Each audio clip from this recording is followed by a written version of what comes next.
In this video, we're going to continue analyzing our voltage divider biasing scheme. In the previous video, we had simplified our circuit using the idea of Thevenin equivalent. So I've got our simplified circuit as well as the equations for V Thevenin and R Thevenin up on the screen right now. But what we want to do in this video is figure out a relationship between our collector current and our other components so that we can ultimately compare it to our single base resistor circuit. So let's start by doing a KVL loop around our base emitter loop. So we see we're going to need to include our Thevenin voltage, our voltage across our Thevenin resistance, our VBE on, and the voltage across our new emitter resistor. So we get that our Thevenin voltage, V sub TH, is equal to IBQ times our R Thevenin, and we're assuming that our device is in the forward active mode, so we can say that that base emitter junction voltage is VBE on. And we have IEQ times REQ as the voltage across our emitter resistor. So again, assuming that we're in the forward active mode, and well, so really in any mode, what we can say is we know that our IEQ is equal to ICQ plus IBQ. And if we're assuming that we're in the forward active mode, then we can say that our IC is equal to beta IB. So this becomes 1 plus beta times IBQ. So now what we want to do is we want to substitute this expression for IEQ into our previous equation where we did the KVL around our base emitter loop. And so doing that and solving for IBQ, we get the following expression. So we're going to substitute this in here and solving for IBQ. So we basically subtract that VBE to the other side so that we have VTH minus VBE on in our numerator. With the terms that are then left on the right side of our initial equation up here, we factor out an IB, and what's left is our R Thevenin plus that 1 plus, and sorry, I've got an extra Q here, so this should just be RE, times 1 plus beta times RE. So that's going to be our denominator. So we have RTH plus the quantity of 1 plus beta times RE. So again, if we're in forward active mode, we can just say that our ICQ is going to be beta times that. So let me just copy this here. So copy and paste.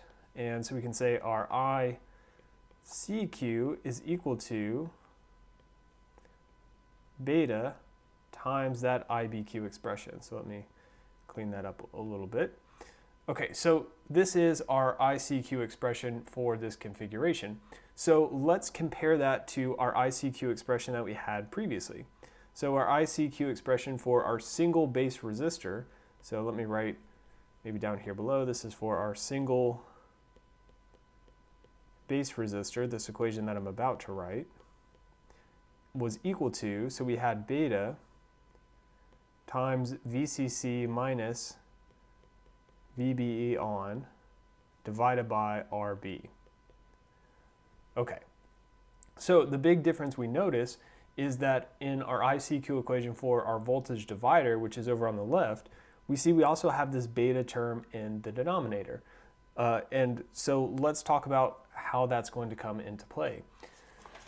So what we can say is ideally, and we'll kind of step through this here in a minute, but we can say that stability in ICQ with respect to changes in beta, which is what we're looking at sort of fixing compared to our single base resistor model.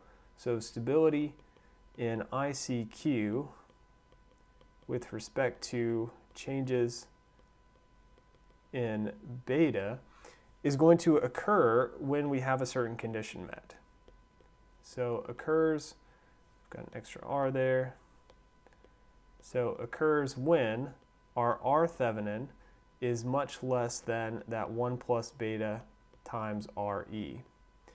So let's take a closer look at this equation up here to see why that is. So if that R Thevenin is much smaller, then we can say, well, our ICQ is going to be approximately beta times V Thevenin minus VBE on, so our numerator hasn't changed at all, But now in our denominator, if that R Thevenin is much smaller, we can just leave it off. It's negligible. So we get 1 plus beta times RE. Well, remember that beta is also much greater than much greater than 1. So if we have beta over beta plus 1, so remember typical values for beta are about 100. So we could say this is approximately 1. So what that means is that these terms are going to cancel out, and we'll get that our ICQ is approximately equal to V Thevenin minus VBE on divided by RE. And so, of course, we don't see any beta in this equation, so we could say this is independent of beta.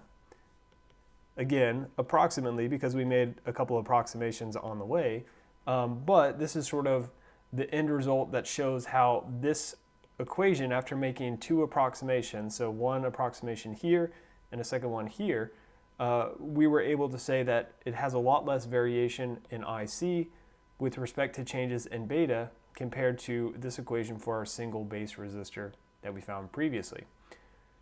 Okay, so what is sort of the rule of when can we consider our RL to be small enough?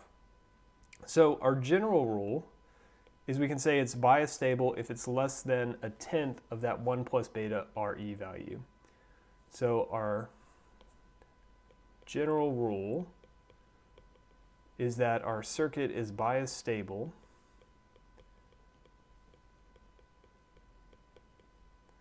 and when I say bias stable, I mean with respect to changes in beta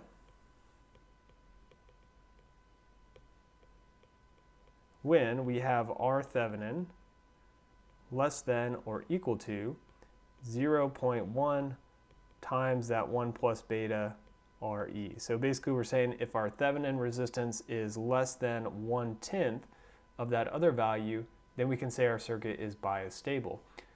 So you might say, all right, well, let's just make our R Thevenin super small. Let's make it as tiny as possible so we have no change, hardly any perceptible change as beta is varying. So we want to be careful about that because if our R Thevenin is too small, then we're going to have excess power dissipated in R1 and R2. So excess power dissipation.